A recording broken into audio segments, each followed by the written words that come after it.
A very good day, students. There are two parts, part A and part B in your class 10. Part A means what? Employability skills, and in part B vocational skills is there.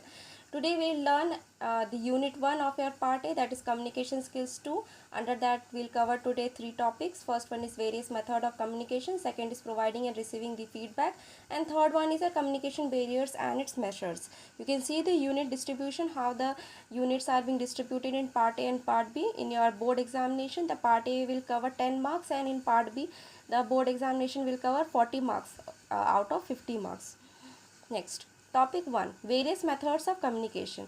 There are two various methods of communication. First one is your verbal communication and second one is your non-verbal communication. In verbal communication, it makes 35% of your entire communication process, and rest 65% is the non-verbal communication. In the verbal communication, it occurs in two ways. They are, first one is oral and second one is your written. Now, what is verbal communication? The language in verbal communication is denotative as well as connotative. Now, what is denotative and what is connotative? Denotative means what? It gives the general meaning of the word which can be easily available in the dictionary. But what do you mean by connotative? Connotative meanings are what? It is the literal meaning. It could refer in two ways. Either it could be a good method or it could be a bad method. Like for example, he is mad at me and he is mad about me. The mad word refers two meanings. Okay, that is good, and second one is bad. It refers, first one, he is mad at me. In the he is mad at me, it refers like he is angry on me. But he is mad about me refers like he is liking me. So this two word refers to meaning. First one is good and second one is bad. In oral communication, there are various medium by which we can communicate. That is telephonic confirmation, which refers like greeting the person, listening skills, tone, volume. And in written communication, it is direct or to the point. It should not be too short or it should not be too long. So in effective verbal communication, there are various factors which makes our verbal communication effective. First one is active listening. In the oral communication demands listening attentively and sincerely. You should be attentive. Whatever the communication is being passed to you should be attentive. If the communication is not so authorized, then the listener will not listen your talk in an effective manner. Okay, next is your clarity on the background and the purpose of communication. What is the clarity and what is the purpose of communication? See, when you are communicative, so at that time your voice should be, or your communication should be in a smooth and the successful manner. The speaker or the receiver should be clear on the agenda what you are speaking. Okay, if your speaking is not so clear, then the listener will not concise that what you are exactly saying. Okay, next is your concise, clear and direct message. Whatever you are passing your message, it should be concise, clear and to the point topic. If you say here and there talk, then they may distract and understand the other meaning of your communication. Next is your language and vocabulary. The language should be appropriate and good enough such that the person could be able to listen in a very effective manner. Like command over the language and choice of appropriate words that justify the context is very important. You know that whatever you are saying, it should be very important. Whatever you are saying, it should be concise and the context it should be clear. Okay, both sender and receiver should share the common understanding of the language, which is the medium of your communication. Okay, so before speaking, what is the major thing you should be having? That you should be prepared before the communication. Anticipated responses for better communication. Third is ensure that everyone involved in the communication process. And fourth one is what? Avoid out of context references. Next is non-verbal communication. What do you mean by non-verbal communication? In the non-verbal communication, it occurs along with non-written verbal communication like oral, telephonic, video meeting. Now you will say, madam, in the verbal communication also we were referring the telephonic and video meeting. So what is the difference between these two? In this, verbal communication refers that what is said, while non-verbal communication is that how it has been said. It is said and how it has been said. These two are very uh, important thing to vary these two communication, that is verbal communication and non-verbal communication. The factors that constitute non-verbal communication are in general referred to the body language that includes our postures, gestures, expressions, tone and quality of voice to pretend our language in a very effective way. So first one is body language. There are two factors in non-verbal communication. First is body language and second one is visual communication. For the body language, there body language is very important in our non-verbal communication. Like in the body language, what happens, how you are moving, it also refers some meaning in your communication. Okay, like voice or paralinguistic, how does this affect in body language? Unknowingly or subconsciously, our voice affects our communication negatively or positively. Our emotion govern the tone of our voice. Okay, how you are speaking, it all depends on your communication. If you sound low, so it will affect that you are not well, you are not happy. But if you sound very happily, so it will affect your communication in a better manner. Now eye contact, eyes are the windows of the soul, you agree? We have heard this often, isn't it? So eye contact reflects sincerity or lack of it. Direct frank eyes contact reflects confidence, truth and sincerity. Posture and gesture, how you are sitting, how you are moving your hands also affects in the communication. Next is facial expression. Facial expression is also very important, like you are smiling and speaking, or you are or you are frown, grimace, tense facial muscle is there, so it will affect very bad expression to your communication process. So it is also very important in how you are communicating. Facial expression is also very important. Next is your physical space or proxemics. What do you mean by physical space or proxemics? If you are close to someone, then you will have the distances less, but if you think that you are not known to the person, then you will have the appropriate distance to that particular people. Next is a visual communication. uh, the best example is that how I am talking with you with the help of what, visual communications. No, it involves what, visual symbols, pictures, graphics, signs or charts. In the traffic police, what does he do? He gives you some sign to go left or right, or there are some pictures or signs are being located in your road to move the right part, or to take left or to take right. So it all reflects what, visual communication in your communication process. Next, providing and receiving the feedback.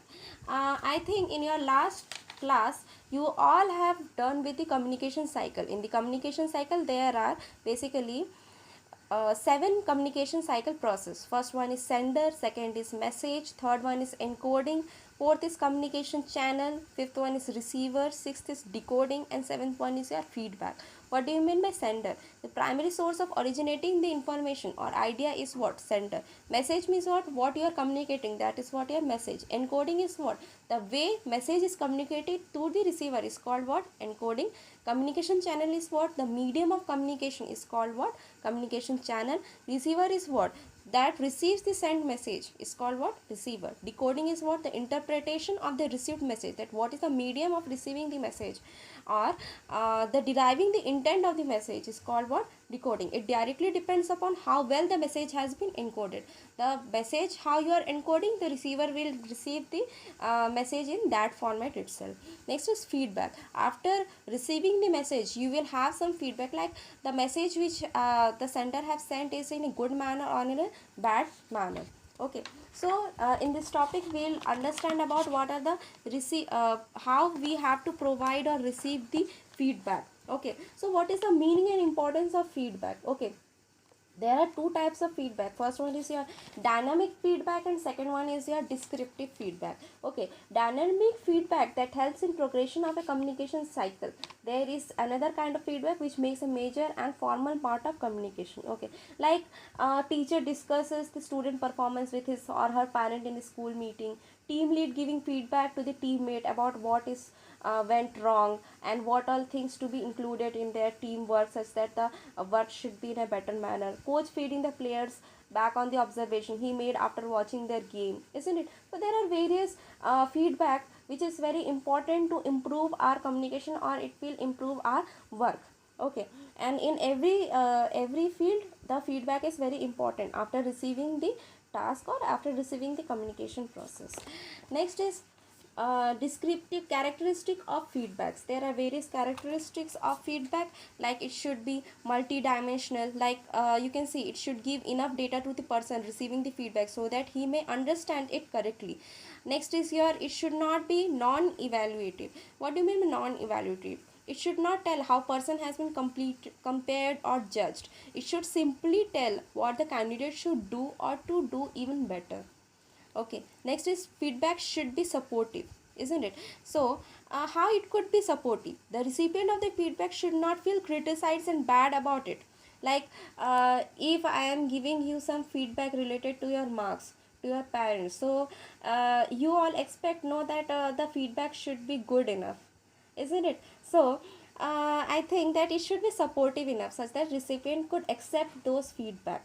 Next is it should be consistent. How it could be consistent? Feedback should be related to the details concerning candidate. It should not be out of the context. It should be the details what the recipient want to listen and what the recipient want to have came here for the listening purpose, isn't it? Like your parent came here to see the result purpose. If I don't show them the result, if I show another context related to the games or any other part, so it will be the out of context thing, isn't it?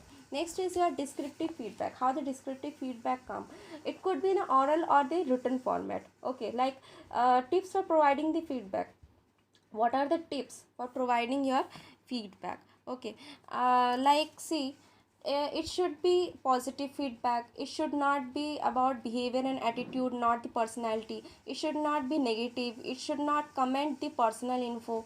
So there are providing the feedback, we should aware of it. Next is what are the tips for receiving the feedback? Do not interrupt the feedback giver. We should not interrupt the feedback who is giving us. Okay, we should listen the feedback attentively. We should not be viral enough such that it is not good, your feedback is not good. We should attentively listen our whatever the feedback is being given, and we should accept those feedback also. Next is keep positive body language, posture, eye contact, facial expression. Everything depends on you. Like if I am giving you the feedback and if our posture, eye contact is not good, then the sender will not give you the appropriate feedback. He could divert from his feedback. Now we should understand the purpose of feedback also. Okay, so there are various types of feedback. No, that is non-specific feedback and specific feedback. What do you mean by non-specific feedback? Non-specific means the general feedback which we are used to give. It should be in a short terms or duration for quicker improvements. And specific feedback means what? Like it should be related to your performance, that what is to be done in for improving your performance. Okay, like information in details we are used to give the specific feedback. Next is here communication barriers and its measure. To understand the communication barrier, what do you mean by communication barrier? There are several factors that constantly function as a barrier for the better communication. Like physical conditions constitute the environment of communication. Hot or cold room, bad sitting, poor light, defective communication medium. This all affect in what your communication barrier. Okay. Now next is here where do communication barrier come from? From where the communication barriers come? First one is your language. Not using simple, non-ambiguous, clear or relevant language affects in your communication barrier. Second can be the inappropriate emotions. Whatever the emotions you are giving also can be the communication barrier. Like think of explaining your point to your angry friend. Would he or she understand? No, he or she is not in the state of mind to understand the reasons. So wait for the things to calm down. Next is lack of attention. If you are saying but the receiver is not listening you, he is not giving you the attention, then it will be the communication barrier, of course. Next is perception and prejudice. The image and perceptions or impressions of the other person makes us prejudice towards him, and we judge according to it, like what he says and what it should be said. Okay, now if you think that the other person is dishonest or liar, we shall not trust. Okay, next is physical challenges. like disability in hearing or challenging. If you are saying some communication or something you are saying, but the person is disabled in hearing, then it will be that it will be the challenge for them. Okay, next is body language and non-verbal cues. Many times we avoid our disinterpreted posture, gesture, expression and voice intonation. Next is cultural and language differences. The person who is not able to understand our language and we are communicating in that language, so it will be also a communication barrier for them. Noise. Physical noise is as well as many reasons that creates difficulty in getting. Somewhere the loud noise is being coming out and you are communicating continuously and the person could not be able to hear due to the noise violence. So it will be the, of course manner, it will be the communication barrier from them. Next is how could we be able to overcome from those barriers. Okay, next, be prepared always. Whenever the communication is being done, you should be prepared enough such that the person who is saying to us, we could be able to understand what he is saying. Next is language competency and usage. Communicate in clear and simple language. Always we are communicating in a simple language, like in Hindi or English.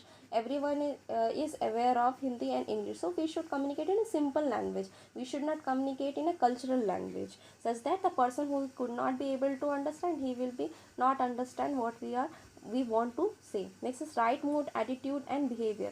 Whenever we are saying something, we should be in a right mood, in a very good attitude, and we should have an appropriate behavior. If we are not in a right mood and we are saying anything, then it may affect in another manner. The receiver will understand in another way. Next is drop prejudice and assumption. Do not let earlier impression and unnecessarily assumption affect it will affect the communication. Come above the differences of caste, region, religion, gender and age while communicating. Careful handling of cultural differences. As I have said, that you should be carefully handle the cultural differences. You should speak in a simple language. Okay, handling the physical challenge. Be aware that you should be first thing of, like the person who is disabled, so you should find out that if he is disabled, so we should talk in a code language or in a visual communication language. Okay, so these are the technique by which we can be able to overcome from the barriers of the communication. See, there are various barriers. You can see there, that is what I have said: language, inappropriate emotion, lack of attention. You can see here, isn't it? Now what are the overcoming barriers to communicate? You can see there are various overcoming barriers to communicate. Okay, thank you, have a nice day.